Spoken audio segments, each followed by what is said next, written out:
Halo. Assalamualaikum Assalamualaikum Waalaikumsalam warahmatullahi warahmatullahi warahmatullahi wabarakatuh. wabarakatuh.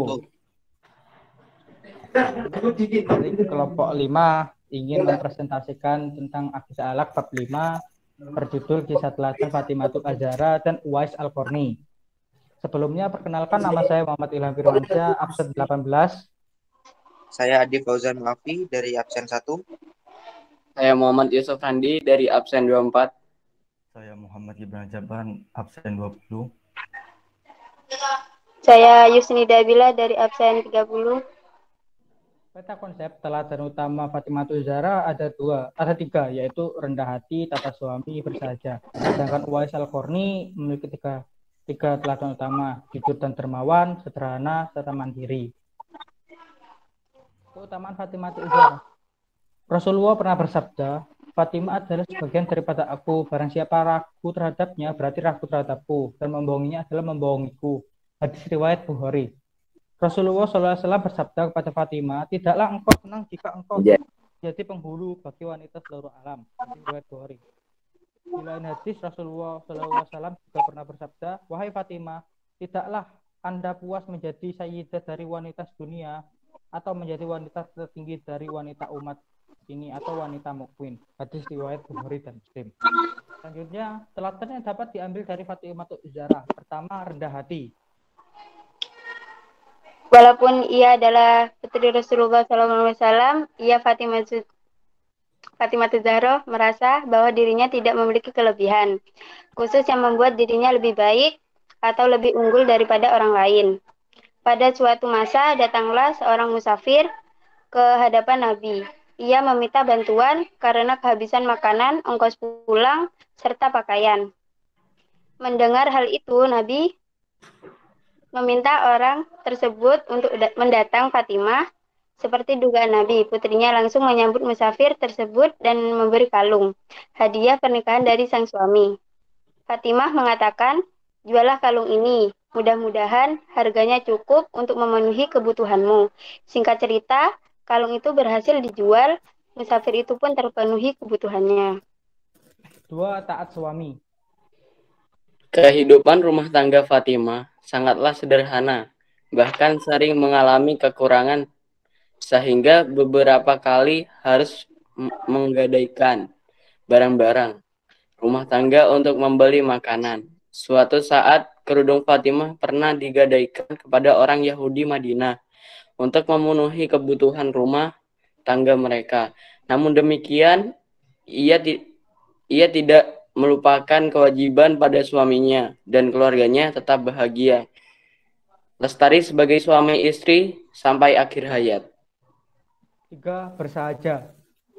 Keagungan Fatimah Az-Zahra sungguh luar biasa. Beliau adalah sosok perempuan yang cantik dan mendapatkan karunia kecerdasan yang mengesankan. Kepribadiannya yang penuh dengan kesabaran, taat kepada orang tua dan mandiri. Fatimah adalah seorang wanita yang agung, seorang ahli hukum Islam. Dari Fatimah inilah banyak diriwayatkan hadis. Dialah tokoh perempuan dalam bidang kemasyarakatan. Orangnya sangat sabar dan bersahaja, akhlaknya sangat mulia. Yang kedua yaitu tentang Uwais Al-Qarni. Mengenai biografi singkat Uwais Al-Qarni, beliau adalah penduduk Yaman dari daerah Kabul Murad. Beliau hidup sebagai anak yatim yang sangat berbakti kepada ibunya. Ngomong-ngomong tentang Uwais Al-Qarni, pernah suatu ketika Nabi Muhammad SAW berkata kepada Umar, yaitu jika kamu bisa meminta kepadanya untuk memohon ampun kepada Allah SWT untukmu, maka lakukanlah. Dan Umar memberitahukan itu kepada warganya. Semenjak itulah Uwais menjadi orang yang dikenal di masyarakatnya. Banyak orang yang mencari untuk meminta doanya, dan Uwais menjadi kebanggaan orang Yaman. Namun Uwais memilih hidup tidak terkenal dan mengasingkan diri dalam hidup kesederhanaan. Selain itu, Uwais tidak hanya mendoakan seseorang secara khusus, melainkan tapi setiap hari kami selalu mendoakan seluruh umat Islam. Kata Uwais saat percakapan dengan Ali dan Umar. Selanjutnya, teladannya dapat diambil dari Uwais Al-Qarni. Pertama, jujur dan dermawan. Uwais Al-Qarni seorang yang jujur, dia tidak pernah berbohong kepada ibunya dan sangat menyayangi ibunya. Selain upah hasil ia bekerja diberikan kepada ibunya, ia masih menyisihkan upahnya untuk membantu tetangganya yang kesusahan. Uwais membantunya dengan hati yang tulus dan juga ikhlas. 2. Sederhana. Uwais Al-Qarni sangat dikenal dengan sosok pribadi yang sangat sederhana. Beliau tidak bergelimang harta dan dia ikhlas dengan ujian hidupnya, termasuk ketika diuji penyakit kusta. 3. Mandiri. Uwais Al-Qarni adalah sosok yang mandiri. Hidup sebagai anak yatim membuatnya hidup dengan kemandirian. Ia sangat mencintai dan berbakti kepada ibunya. Uwais Al-Qarni pernah mengidap penyakit kusta, lalu berdoa kepada Allah Subhanahu wa taala sehingga ia diberi kesembuhan. Tetapi masih ada bekas sebesar dirham di kedua lengannya. Menurut keterangan Nabi Muhammad SAW pernah menyampaikan bahwa Uwais Al-Qarni adalah pemimpin para tabi'in. Suatu ketika Nabi Muhammad SAW berkata kepada Umar bin Khattab, "Jika kamu bisa meminta kepadanya untuk memohonkan ampun kepada Allah Subhanahu wa taala untukmu, maka lakukanlah."